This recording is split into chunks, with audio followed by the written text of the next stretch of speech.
அப்படி இல்ல, அப்படி சொல்ல ப்ரோ.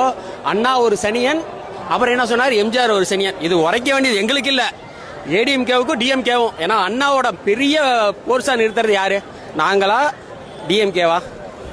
டிஎம்கே தான் நிறுத்துறீங்க. அப்ப கோவப்பட வேண்டியது யாரு? ஏன் பண்ணல?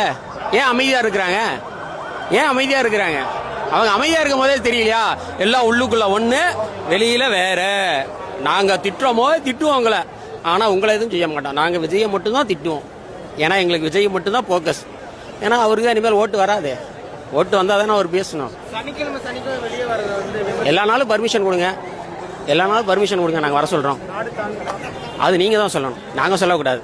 நாடு தாங்குமா தாங்காதுன்னு இங்க இருக்க கூட்டத்தை பார்த்து சொல்லுங்க. ஏன்னா இதெல்லாம் நாங்க ஒரு 200 300 இல்ல வேன் வச்சு கூட்டி வரோம் அப்படிலாம் கிடையாது.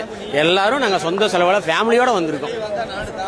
ஃபேமிலியோட வந்திருக்கோம். நாங்க ஃபேமிலியோட எல்லாரும் எங்க ஓட்டு தளபதிக்கு தான். நாங்க மட்டும் இல்ல, எங்க ஃப்ரெண்ட் சர்க்கிள் இருக்காங்க, எங்க ரிலேஷன் இருக்காங்க, எல்லாத்தையும் கன்வின்ஸ் பண்ணுவோம் ப்ரோ. முடிஞ்ச அளவுக்கு எவ்வளவு கன்வின்ஸ் பண்ண முடியும் அவ்வளவு கன்வின்ஸ் பண்ணுவோம். ஏன்னா அங்க இறக்க போறது ஒன்றும் இல்லை.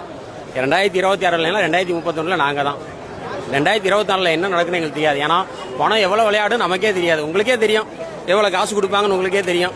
ஏன் கவுன்சிலர் எலெக்ஷனுக்கே எவ்வளவு கொடுக்குறாங்க, இது கொடுக்க மாட்டாங்களா? ஏன்னா எல்லாமே காசு நிறைய வச்சிருக்காங்க. 1000 ரூபா கொடுக்குறாங்க, அது நம்ம காசு தானே. நம்ம காசே கொடுப்பாங்க. நமக்கே பால் பாக்கெட்டை அப்படியே கம்மி பண்ணிட்டு அதுல விலையை அதிகப்படுத்திடுவாங்க. கரண்ட் பில்ல 1 மாசத்துல பண்றேனாங்க, அது 2 மாசம் ஆயிருச்சு. அப்படியே யூனிட்டா அதிகம் பண்ணிடுவாங்க. கண்ணுக்கு இதே அடிப்பாங்க ப்ரோ. நமக்கு கிட்ட 1000 ரூபா கொடுத்துட்டு என்கிட்ட 2000 ரூபா வாங்குவாங்க.